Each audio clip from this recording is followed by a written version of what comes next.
Greetings from Bloomington. This time I am in a hotel room farther south, not in my car where I normally record my videos, and not in the north side of the state. I am here for the next few days because I have to attend my union class for mason tending. I'm in a labor apprentice, so yeah, I'll be here for a little bit. But anyways, let me talk Marianne Williamson. If you haven't, if you don't follow politics often enough, you probably don't know that Marianne Williamson announced her candidacy for president on the Democratic side. So yeah, she's gonna challenge Joe Biden for the Democratic nomination. And so, hooray! I I was hoping this whole time, pretty much since Biden became president, that he would get a challenge from his left for 2024, and it's gonna happen. And yeah, it's gonna be a tough climb for Marianne Williamson um, if she's hoping to become the nominee.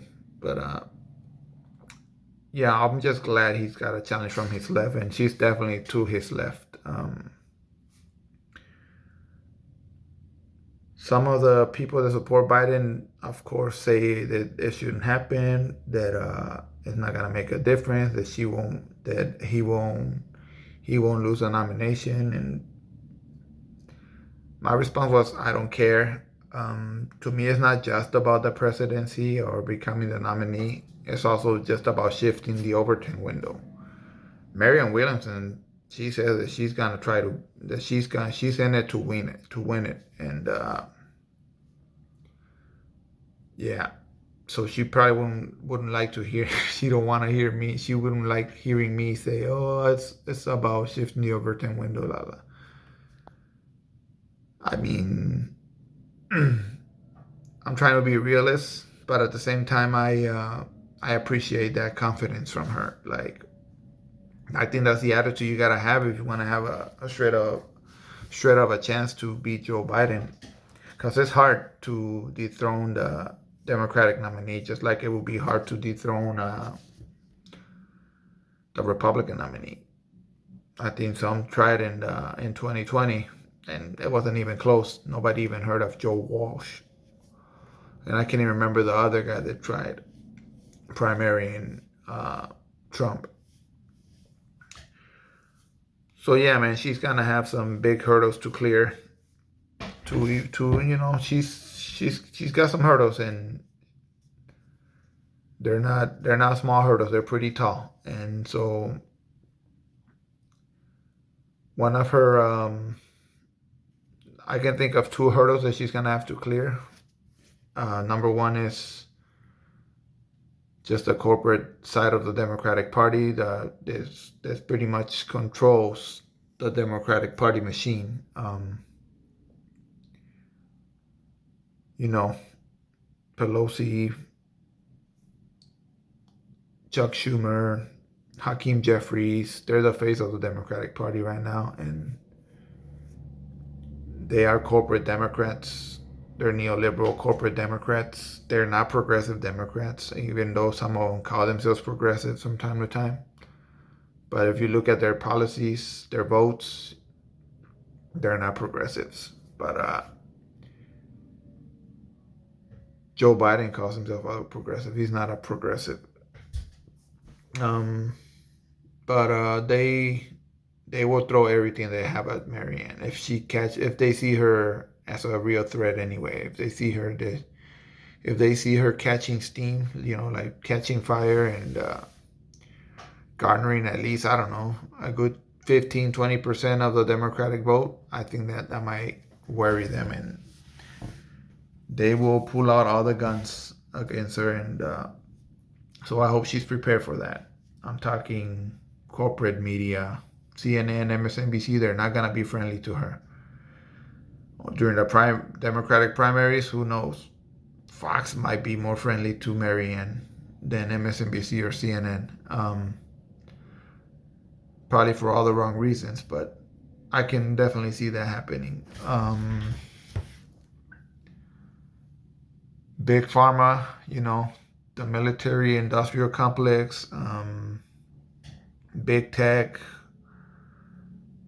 big rail, big oil, all these corporate entities that have both parties in their pockets, they will throw everything to stop Marianne Williamson, just like they did with Bernie, pretty much. But I guess her first hurdle will be getting attention, man, garnering enough support to scare them. So her second hurdle will be them, the corporate machine, trying to stop her if she catches any kind of steam. She picks up any kind of steam.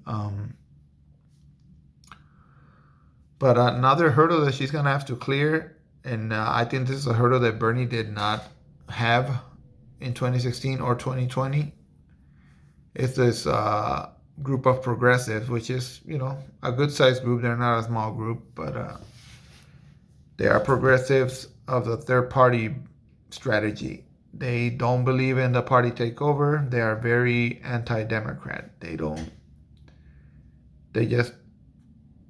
care how progressive a person is. If they're gonna run in the Democratic Party,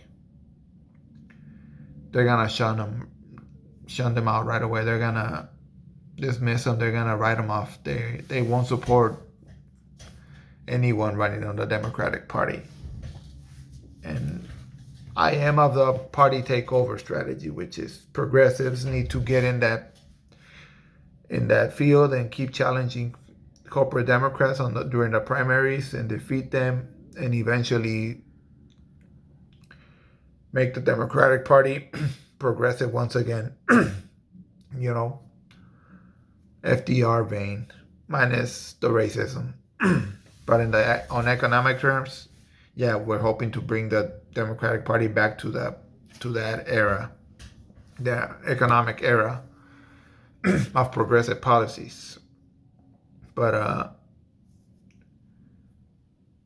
there's a lot of third-party progressives that are very anti-democrat. They just don't like the brand. They don't care how good of a progressive you are, how good your ideas are, how popular your proposals are. If you're gonna run as a Democrat, they will dismiss you, and that's just their brand, really. That's how they roll. And so it's unfortunate, but that's a new hurdle that she's gonna have to fight off, that she's gonna have to clear. A hurdle that I don't think Bernie faced in 2016 or 2020. And then within that group, there's a lot of them that are very anti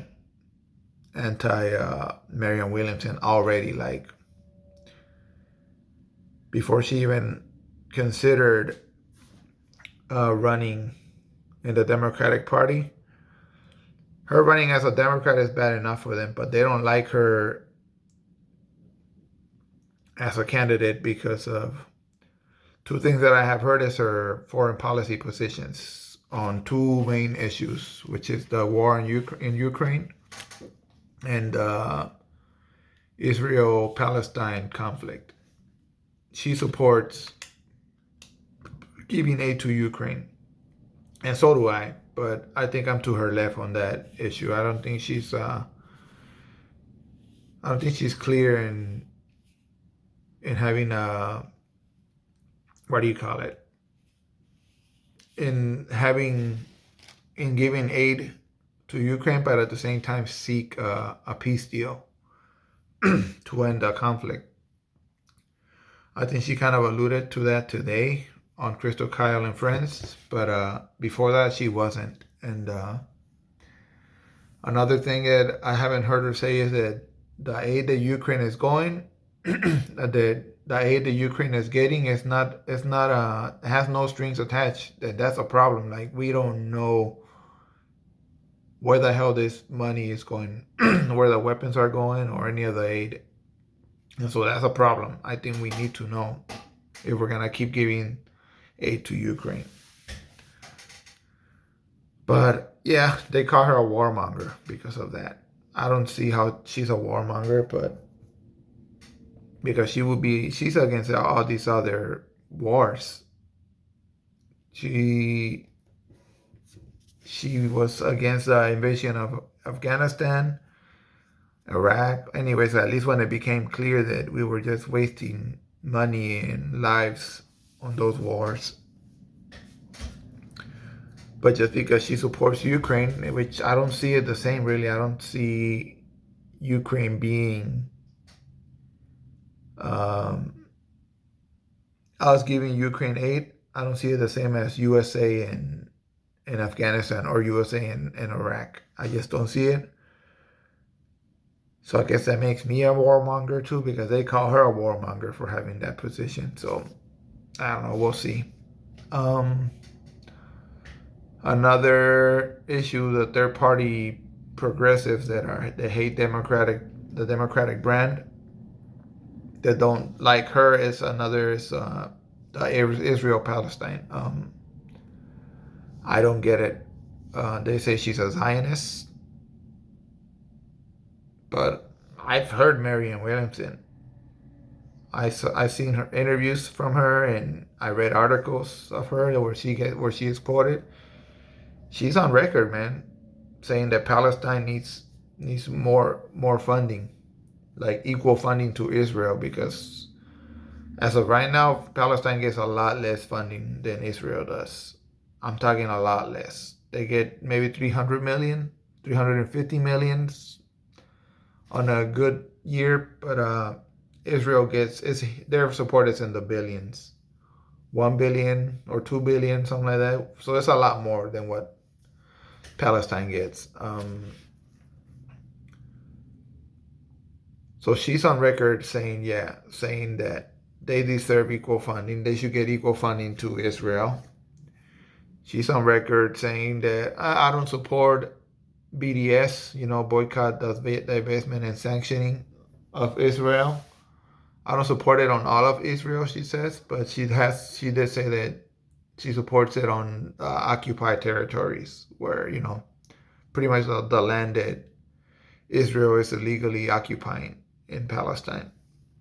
She supports it there. So she's milquetoast. Like, I wouldn't say she's the strongest supporter of Palestinian rights, but I don't know how she's a Zionist with those positions.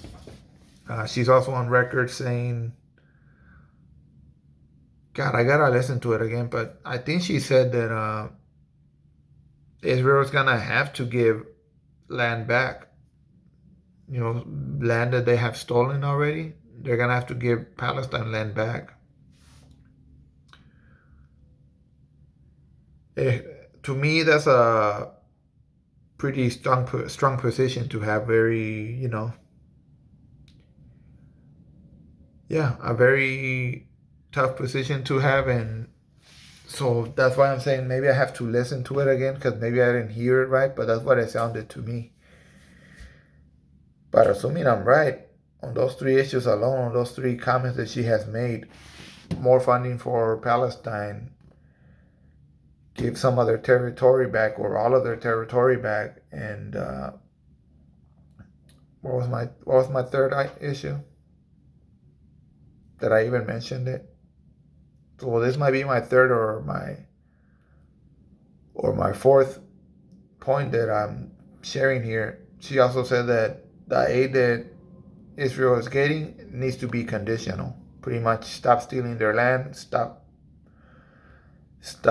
treating them like third-class citizens, stop killing so many Palestinians without justification, or we're gonna cut your funding. God, I know I said a third position, but this might be the third or fourth one, and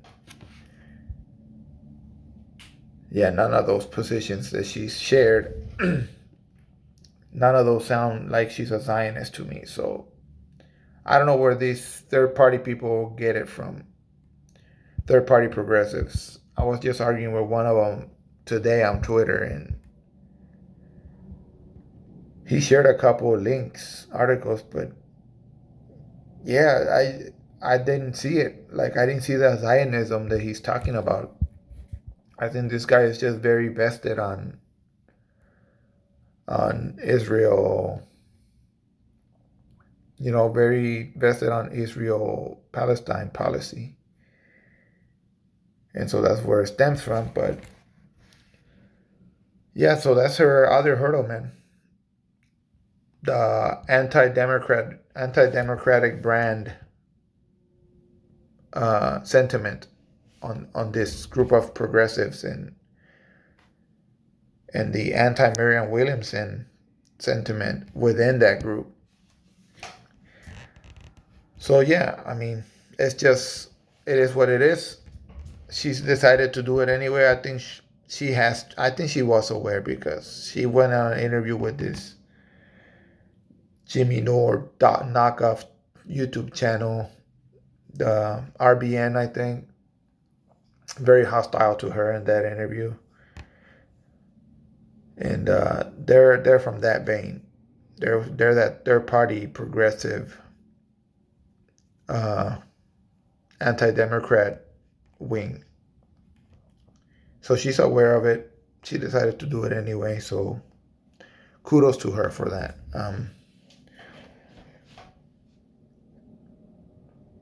But yeah, I hope she does a good job challenging Biden. I hope she gains enough steam to force him to debate her. And I'm ready to support her. That's the bottom line. There is another scenario that's playing out that might play out. I don't know like I said, if you don't follow this that often, you probably don't know, but there's some reporting out there saying that Biden might not seek re-election. If that scenario pans out, then the whole calculus changes. The whole game. It's a whole different ball game then, because it's not gonna be just Marianne in the field anymore, or Marianne versus Biden anymore. It's gonna be Marianne versus probably two or three other neoliberal corporate Democrats, or in maybe two or three other progressives. So it'll be at least a field of at least 5 people in there, if not probably more. But she will be. I mean, according to this other reporting, is that Biden might not seek re-election, and behind the scenes, other Democrats are preparing to throw their hats into the ring of the corporate wing. I think my governor is one of them, J.B. Pritzker. Another one might be Gavin Newsom from California. And I'm sure there's a third Democrat out there from the corporate wing considering it. From the progressive side, I guess it would be Bernie, maybe Elizabeth Warren, and some other third name that I'm not aware of. So, it will be Marianne and all them candidates then. And some people are wondering, like, I heard this conversation on the Vanguard, and I had this conversation with someone else through Facebook. In that scenario, people that were initially with Marianne, what should they do? Should they jump back to Bernie or Elizabeth Warren? Elizabeth Warren less so, because we know what she did. She knows what she did in 2020. She did Bernie wrong, and she knows exactly how. So I wouldn't consider her over Bernie anyway. But Bernie was the main topic. If Bernie gets in, do we abandon Marianne and get behind Bernie? I think a lot of people would consider that. Me personally, I won't do that. At least not right off the get go. Like, let's say that scenario does pan out a month from now, and Bernie gets in the race, and so yeah, we got that alternative scenario playing out, and yeah, I'm not gonna just jump off the Williamson wagon and get on the Sanders wagon just because Bernie is back in the race and all that. And my reason is simple, man. Marianne Williamson is the only one that had the courage, the cojones to get in the race before Biden even made a decision. She didn't care if Biden was gonna run for president again or just sit it out. She said, I don't care, I'm gonna do it. All these other neoliberal corporate Democrats and all these other progressives, even though I like them, but one of their flaws was they don't want to challenge the corporate power. And that's what Biden represents, the corporate wing of the Democrats. Um, he is not a fundamental change kind of president. And and Bernie made it clear, or he didn't make it clear, but there was a leak from Bernie's side to the media that if Biden don't seek re-election, then Bernie might jump back in the race. He might give it a third try. Some people were excited about it, but I immediately thought, like, why are you waiting for Biden? If you want to do it, just freaking do it. Jump in the race, man. And so that's the issue with Bernie. He's too friendly with some of these corporate Democrats. And so he will have to convince me. I'm not going to say definitely no to Bernie, but he's not going to win me over just because he's back in the race. I'll probably stay with Marianne Williamson in the beginning. And I'm Marianne Williamson's voter to lose in that scenario. Bernie will have to make a compelling case, first of all, and show that he has a different strategy, because if he's going to try the same strategy he tried in 2020, which means holding back against corporate Democrats and not leaving it all in the field, not laying all the cards on the table, I'm not going to bother with it, man. I'm just going to stay with Marianne Williamson. So he has to show, number one, he has to show that he has a different strategy, or more aggressive strategy. More no holds bar, more willing to get extractions from whoever the nominee might be if it's not him. Like, put it on paper, Bernie. Have a list and make them freaking support it. Put them on paper and shame them till they die if they don't do it.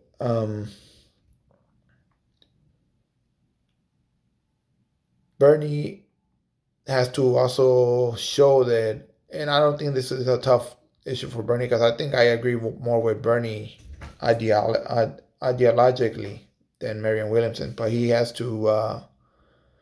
will have to show that he has to win me over on policy discussion.